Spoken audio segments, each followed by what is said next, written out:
All right, this is Molly, and this is her Roadmap to Success video. And when I got here, the primary concern for Molly was helping her get along with a new dog that's going to be living in the house. She's very friendly with people, kids, all sorts of other things, but she's been kind of, gets into disagreements with other dogs. So we wanted to help her out with that. The other thing, though, that I saw pretty right away when I walked in is, don't worry about it. You can move it. It's fine. The other thing I noticed is as soon as I got here, I've got like my own little music. She was very excited. So as soon as I walked in the door, she was jumping up, getting excited. She does this when her guardian comes home. She did this if I picked up a bone and tried to get her to sit. She would sit, but then she'd jump up, So she was having some issues with self-control. Are we gonna show that right now? Hi, sweetie. Okay, sit. So we've been working on the self-control, and this is a time I guess we could use this as a little example. Sit. Sit. We wanted her to be able to start developing the self-control so she's able to relax and wait until she's been given the toy.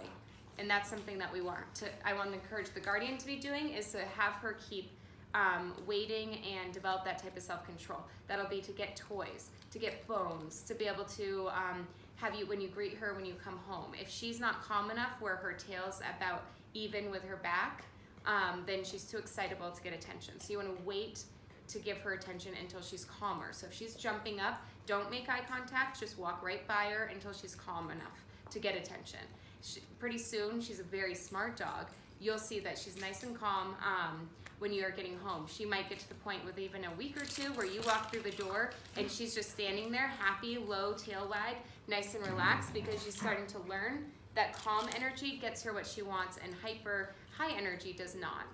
I want to remind you about the different rules. So we want to have her start sitting down before she goes through doors.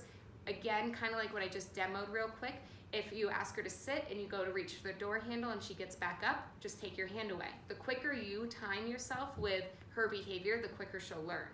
So wait until you get the door all the way open and then give her a release word. So she's not just anticipating, oh, is the door open, is the door open, I can take off. She's waiting for you to give her the command. So that's what you should be doing for the door, but also feeding her.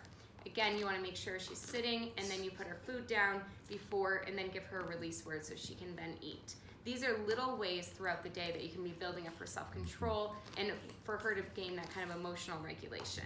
That does expand then into her being able to be comfortable with the new dog in the home, because she's starting to have to learn how to think and relax before she's just kind of reacts to whatever is going on in her life. So we're just trying to help her have like a buffer zone between seeing something that she wants and reacting. So we're just helping her develop that. One specific exercise you can do is the focus exercise. Remember, that's when you have treats in your hands, you put them on your knees, and then you wait for her to look up to you. Make eye contact. Right now, as soon as she makes eye contact, you're giving her the treat right away. Over time, what I want you to do is increase the amount of time she has to be looking at you before getting the treat. And I would say you go from about immediate waiting, so if she makes eye contact, you give her a treat right away, and then you want to count to at least 1. That's actually a really hard thing for dogs, because if you can count to 1, that's really the first increase in duration. From there, you can usually get up to 3 to 5. A lot of times you can go right from 5 seconds in your head to about 10, and then you can go up to about 30 seconds to a minute. Start off with things being nice and calm in the house. No TV distractions, just nice and calm. And then as you get up to 30 seconds to a minute, you can start making things more distracting. Go out on the porch, have the TV on. We're on Animal Planet because she's responsive to dogs and other animals on the TV. Have her do a focus exercise so she's learning to block out those distractions and focus on you. Eventually, you can work on that with Tipper or even on a walk. If you see something, ask her to focus. Always remember to give her treats for doing so. The quickest way for a dog to stop behaving well is to not get paid for their good work. So make sure when you're going out for walks or you're doing these types of activities that you're definitely bringing treats to reward her for her good behavior. I want to remind you to watch the video above this one, and that video will go over how to help her get along with Tipper, the new dog in the home. And I want to just mention that you should be working on this pretty actively. So plan to work on having the dogs interact before she moves in.